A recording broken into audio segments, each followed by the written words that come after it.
Sanibonani molweni ndinamkela ku-SSTV ngesiXhosa. Iinto zikaSibongile guys zihambe kakuhle zibheke ndexe ngenxa yobomi abuphila eRes. uSibongile ke ulaxaziwe ngamatshitshi after engakhange akaye kwi-practice ke becaba kuye bathi bacela ke nobuhlalu babo okanye iintsimbi zabo babemphe zona. Wathi uzobanika ngoba uthi yena ubhiliva into yoba akenzanga nto.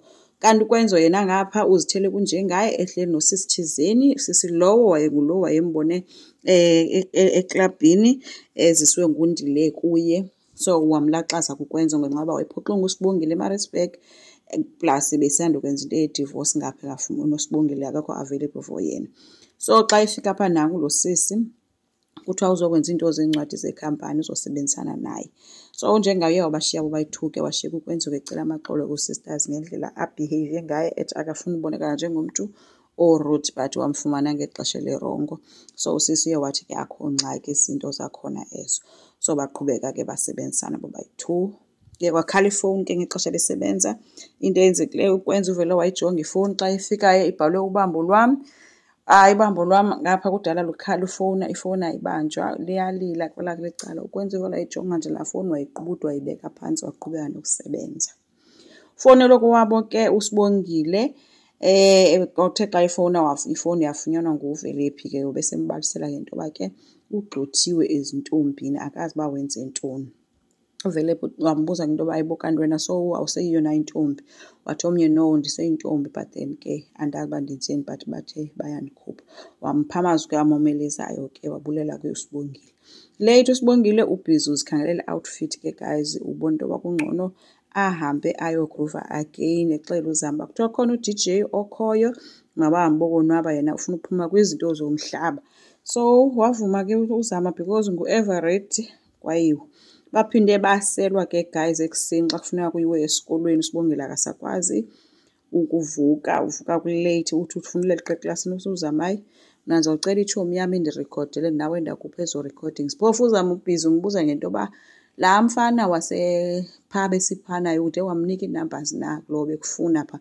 uSibongile uthi hayi akafuni bafana yena unendoda yakhe engukwenza watsho wangena efowunini yakhe waxelela ukwenza into yoba ufuna ukuza kuye. So khange siyifumane i-response kakwenza noba uvumile noba khange avume na. Kwenye icala uvuma yena u-excited ngomntanakhe uba uyafunda esikolweni uncokana noNtombela. noNtombela uqhayisa ngosipho wakhe ofumene le internship and omthembisa uba uzomakhela izindlu ezingaka. So uvuma yena ubhizi umxelela into yoba uSibongile uyafunda phaa kwesaa sikolo umntanam uhlala ese-library oko akazi ke uba kwenzekani. Then uSangweni uzothi ke natata usho kangakanani ngale nto. Vele wamjikela ke uvuma kuSangweni esithi hayi wena naka into zakho hlukana nobubuzana nento zikaSibongile hoya isikolo sakho.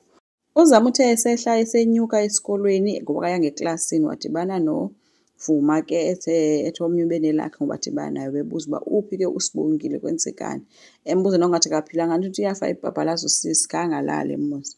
Uthi omnye no uSibongile useklasini qha uzophuma aye efamasi ayofuna ii-vitamins zokuboosta i-immune system. uVuma ke uthi umzisele izinto ezincinci ke uSibongile. Uthe kodwa uzawumlinda ke phaa ngaseRes. uZama kumzamile kuSibongile kwifowuni yakhe akamfumani ugelithi ke ufuna ukumtiphisa.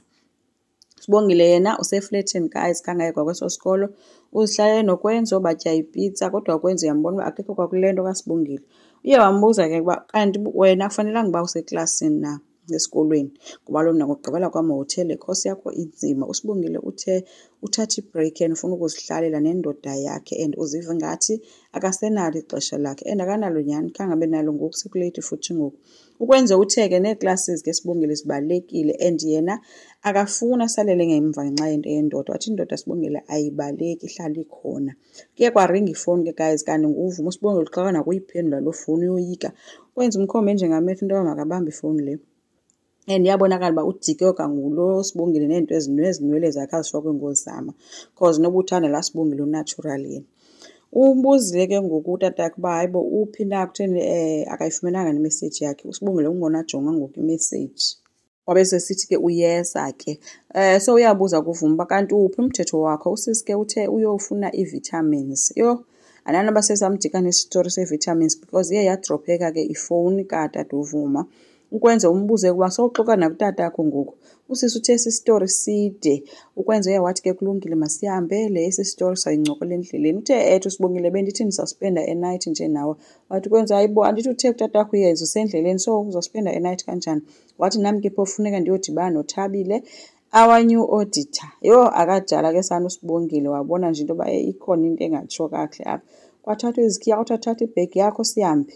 Kwaphunywa kwemkiwa ke. So ufike esikolweni sele ehambile ke uyise emshiyele ii-groceries naye sezibona nje uba ungumntana ombi. Ngapha kungena imessage yesikolo guys ethi yena ebe-absent esikolweni and igroup yakhe ibisubmitha into emsebenzi wesikolo nje yena akekho and then izophazamisa izifundo zakhe. Kuthiwe ke funeka adibane nomuntu othile or ilecturer yakhe xa kuphela iveki kuzolungiswa yonke le nto ayenzileyo. Uzama uthe ke yena ke ayiqali ngaye naye uyifumene le message makangazihluphi. So uSibongile ufumene umuntu orongo apha kuzama akamcebisi kakuhle. Asazi ke guys awuphela phi into kakwenzo noSibongile. Enkosi ngicela siqhubeke subscribe, like, singakhomenta futhi. Bye.